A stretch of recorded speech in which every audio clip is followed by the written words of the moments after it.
대중문화 현상으로 우리 사회를 진단한다. 문화코드 94.5.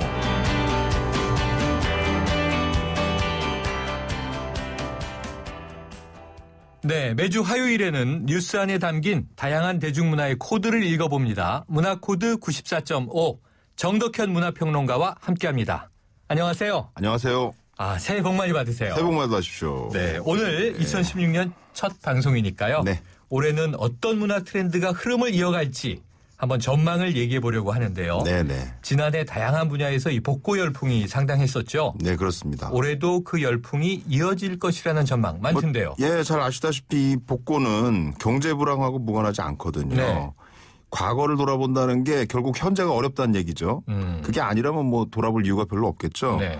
한때는 그저 지나가는 유행으로 생각했던 복고가 지금 몇 년째 계속 이어지고 있는데요. 맞아요.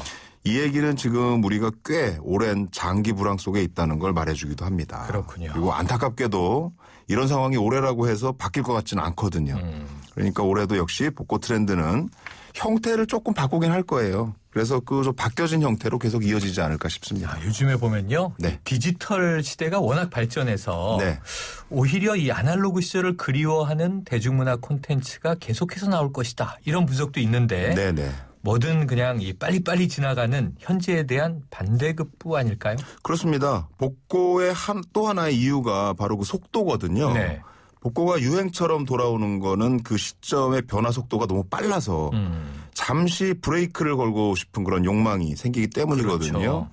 그런데 아시다시피 90년대부터 자리 잡기 시작한 디지털 시대 그 변화 속도를 몇 배나 빠르게 했거든요. 나아가서 이제 아날로그라는 기존의 삶의 방식을 디지털 방식으로 재편해 놨기 때문에 네. 지금의 디지털이 가진 어떤 차가움 이런 거를 과거 아날로그의 따뜻했던 시절 그걸 더 그리워하게 만드는 이유가 되는 것 같습니다. 그러니까 응답하라 1988 보시면 이런 드라마가 이토록 신드롬을 일으키고 있다. 이거는 그 시대의 아날로그적인 삶이 주는 어떤 훈훈함. 이게 지금의 디지털 시대, 디지털 세대에게까지 어떤 감흥을 주기 때문이라고 볼 수 있습니다. 지금 돌이켜보면 드라마 보면서 삐삐도 없었을 때더라고요. 맞아요. 자, 지금은 저도 뭐 거의 스마트폰 중독이 됐습니다만 출퇴근할 때나 거리를 이동할 때 또는 네. 쉬는 시간 스마트폰 계속 이것저것 들여다보게 되는데 네. 이렇게 문화생활 즐기는 것을 요즘에 뭐 스낵컬처 이렇게 부른다면서요. 아까 속도에 대해서 말씀드렸는데요. 네. 그게 다 시간하고 관련된 것들이죠. 네. 이 스낵컬처는 이제 문화를 즐기는 일까지 속도가 이제 침투하고 있다는 걸 잘 보여주는 일인데요. 네. 모바일을 통한 문화 소비 이게 다른 매체에 의한 것보다 훨씬 더 속도를 추구합니다. 그래서 이 전편을 다 보는 것이 아니라 짤방을 보고 맞아요. 기사를 읽어도 다 읽기보다는 제목만 눈팅하는 경우가 굉장히 많습니다. 그렇죠. 이런 것들이 아예 문화 콘텐츠에 영향을 미치고 그래서 간편하게 즐길 수 있는 콘텐츠들이 나오게 되는데요. 요즘은 책도 거의 스낵컬처화되고 있다고 보입니다. 네. 과거처럼 글자가 빽빽한 책들은 아예 팔리지가 않아요. 저한테 맞아요. 출판사에서 책 쓰자고 자꾸 그러는데 빽빽하게 써가면 되게 싫어해요. 그래서 화보가 가득 채워지거나 단문들로 이루어진 책들이 서점가에 점점 많이 깔리고 있습니다. 맞아요. 웹툰들 많이 보고. 맞습니다. 이 작년에 웹 예능입니다. 네. 신서유기가 큰 화제를 모았었는데 네네. 이제는 좀 방송도 이런 식으로 형태를 바꿔가게 될까요? 나영석 PD의 웹 예능이었죠. 맞아요. 아무래도 방송은 이 미디어의 영향을 가장 많이 받을 수밖에 없는데요. 이미 디지털 시대를 거쳐서 모바일 시대가 열린 이상 기존의 방송 환경은 완전히 달라질 수밖에 없습니다. 네. 이 신서유기를 보면서 놀란 게요. 과거 지상파였다면 시도되지도 못했을 상품 이름 갖고 뭐 과자 이름 맞추기 같은 네. 게임을 하더라고요. 이거 아예 버젓이 대놓고 하고 있죠. 네. 결국 이 이야기는 단지 콘텐츠가 지상파에서 모바일로 옮겨간 것만을 얘기하는 게 아니고요. 콘텐츠의 내용까지도 바뀌게 된다는 걸 의미합니다. 네. 결국 지금 서서히 진행되고 있는 그 플랫폼 시대에서 이제 콘텐츠 시대로 바뀌고 있다고 그러잖아요. 이게 이제 가속화되면 방송은 어떤 식으로든 그 영향을 직간접적으로 받고 그 변화도 굉장히 빨라질 거라고 생각이 됩니다. 자, 그래도 문화를 이렇게 과자처럼 즐기는 건 어떻게 보면 좀 안타까운 현상 아닐까 싶은 생각이 듭니다. 네. 게다가 이렇게 이 짧은 웹툰이나 웹소설에 익숙한 청소년들은 네네. 앞으로 점점 이 종이책을 읽는 것이 어색하다. 이렇게 될 텐데 네네. 이런 이야기도 많이 들리죠. 그렇습니다. 아날로그의 문화들, 예를 들면 뭐 문학, 소설이나 시 같은 것들 이런 것들이 가진 가치가 분명하거든요. 네. 사실 책이라고 하면 그 이야기를 읽는다는 생각을 많이 하시는데 네. 문학작품은 단지 이야기만이 아니고요. 제가 보기에는 일종의 공감 능력을 연습하는 어떤 장이 되기도 합니다. 네. 타인의 글을 읽으면 문장 하나하나씩 이게 지나갈 때마다 그 감각을 공유하는 거거든요. 이게 전제되지 않으면 문학작품 이해하기가 어렵죠. 그러니까 이러한 체험들이 사라지게 되면 그만큼 우리의 감수성이 좀 약화되지는 않을까 이게 두려워지기도 합니다. 그래요.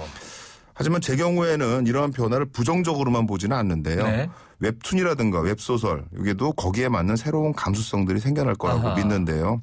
기존의 책은 아무래도 아쉬움이 좀 있겠지만 결국 세상은 좀 그렇게 변해가는 게 아닌가 하는 생각을 저는 합니다. 네. 예. 우리 트렌드만이 아니라 우리 스스로도 이렇게 변해가기 때문이 아닐까 싶은데 맞습니다. 결국은 이 스낵컬처 올 한 해도 큰 인기를 얻을 전망이네요. 그럼요. 결국 시간을 낼 수 없는 우리들한테 스낵컬처 그나마 문화를 엿보는 작은 기회가 될 수 있다고 생각합니다. 하지만 네. 그래도 시간을 내서 문화를 경험하는 많은 시간들을 좀 갖기를 바라고요.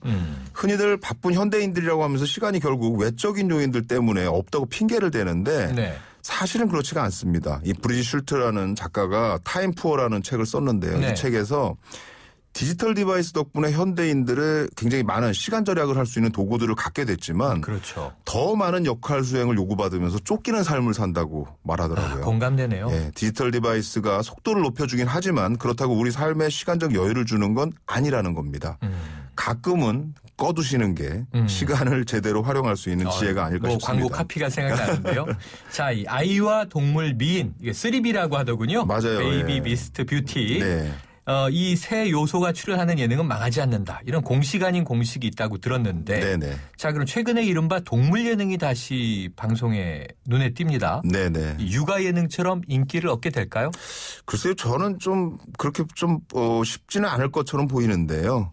지금 예능에서 가장 요구되는 게 새로움이거든요. 네, 네. 아이라든가 동물, 미인, 아까 말씀드린 이 아이템들은 망하지 않는다고 해서 그 생각 때문에 너무 많이 방송 소재가 됐던 네, 경향이 있습니다. 네. 그래서 식상함을 넘어서지 못한다면 결국 성공하기가 쉽지 않을 것으로 보입니다. 조금 이제 부정적인 전망 그렇습니다. 해주셨습니다. 지켜보도록 하죠. 오늘 네. 말씀 감사합니다. 감사합니다. 문화코드 94.5 지금까지 정덕현 문화평론가와 함께했습니다.